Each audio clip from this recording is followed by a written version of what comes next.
महाराष्ट्र के रत्नागिरी जिले में स्थित पावस गांव, जो आम की राजधानी के नाम से प्रसिद्ध है, एक ऐसी पवित्र भूमि है जहां अध्यात्म और प्रकृति का अनूठा संगम देखने को मिलता है। यहीं पर स्वामी स्वरूपानंद समाधि मंदिर में आयोजित होने वाला सनातन धर्म शिविर एक ऐसा अनुभव है जो आपकी आत्मा को गहरी शांति और ज्ञान से भर देता है। ये शिविर सिर्फ एक कार्यक्रम नहीं, बल्कि एक आध्यात्मिक यात्रा है जो आपको अपने भीतर के सत्य से मिलाती है। स्वामी स्वरूपानंद, जिनका जन्म 15 दिसंबर 1903 को पावस में हुआ था, महाराष्ट्र की नाथ परंपरा के महान संत थे। वे भक्ति योग और राजयोग के सबसे बेहतरीन प्रवक्ताओं में से एक माने जाते हैं।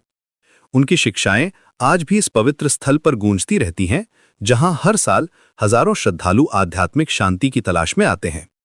पावस का ये मंदिर न केवल स्वामी जी की समाधि का स्थान है, बल्कि एक जीवंत आध्यात्मिक केंद्र भी है जो आधुनिक जीवन की भाग दौड़ से थके हुए मन को सुकून देता है। इस 6 दिवसीय शिविर में आपको व्याख्यान, चर्चा और योग अभ्यास का एक संपूर्ण कार्यक्रम मिलता है। आसन, प्राणायाम और ध्यान के माध्यम से आप अपने शरीर और मन दोनों को स्वस्थ बनाने का अवसर पाते हैं।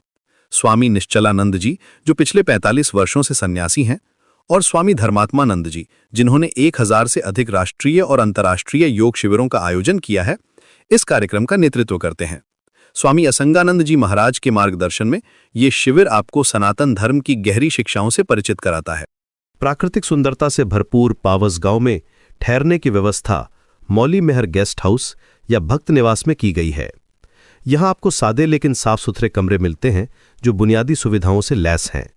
सबसे खास बात यह है कि यहां स्वस्थ, स्वादिष्ट और सात्विक शाकाहारी भोजन परोसा जाता है जो बिना प्याज और लहसुन के बनाया जाता है।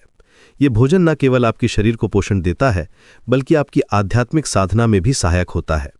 शिविर में भाग लेने वालों को कुछ नियमों का पालन करना होता है जो इस पवित्र स्थान की गरिमा को बनाए रखने के लिए आवश्यक हैं। सत्य, अहिंसा, आत्मानुशासन और शिष्टाचार का पालन करना जरूरी है। पुरुषों और महिलाओं दोनों को ऐसे कपड़े पहनने चाहिए जो कंधे, पेट और पिंडलियों को ढकते हों। धूम्रपान, मादक पदार्थों का सेवन, अंडे या अन्य मांसाहारी भोजन और ताश खेलना सख्त मना है। ये नियम कठोर लग सकते हैं, लेकिन ये आपकी आध्यात्मिक यात्रा को और भी गहरा बनाते हैं। प्रशांत, जब आप इस शिविर में भाग लेते हैं तो आप सिर्फ एक कार्यक्रम में शामिल नहीं हो रहे हैं, बल्कि एक ऐसी परंपरा का हिस्सा बन रहे हैं जो सदियों से चली आ रही है। यहाँ का माहौल इतना शांत और पवित्र है कि आप अपने भीतर की आवाज को साफ तौर पर सुन सकते हैं। रत्नागिरी से केवल 20 किलोमीटर दूर स्थित ये गांव अपनी प्राकृतिक सुंदरता के लिए भी प्रसिद्ध है।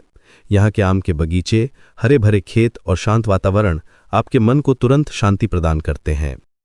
स्वामी स्वरूपानंद का घर अनंत निवास आज भी मंदिर के ट्रस्टियों द्वारा बहुत अच्छी तरह से संरक्षित किया गया है। ये स्थान उनकी स्मृतियों को जीवंत रखता है और आने वाली पीढ़ियों के लिए प्रेरणा का स्रोत बना रहता है। जब आप इस पवित्र स्थल पर कदम रखते हैं तो आपको महसूस होता है कि यहाँ की हवा में ही कुछ खास बात है, कुछ ऐसी शक्ति है जो आपकी आत्मा को छू जाती है। इस शिविर का योगदान मौली मेहर गेस्ट हाउस में ट्विन शेयरिंग के लिए 24,000 रुपीज और भक्त निवास में 23,000 रुपीज है। ये राशि न केवल आपके ठहरने और भोजन की व्यवस्था करती है, बल्कि आपको एक अमूल्य आध्यात्मिक अनुभव भी देती है।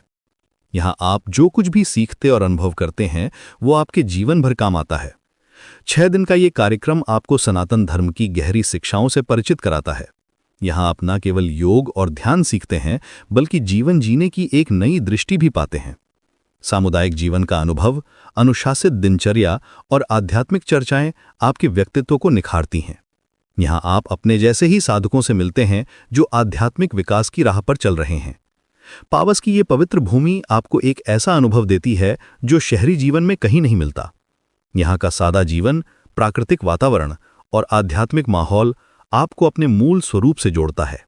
जब आप इस शिविर से वापस जाते हैं तो आप एक बदले हुए इंसान होते हैं, अधिक शांत, अधिक केंद्रित और अधिक आध्यात्मिक रूप से जागरूक। स्वामी स्वरूपानंद की विरासत और पावस की पवित्रता आज भी उतनी ही जीवंत है जितनी सदियों पहले थी।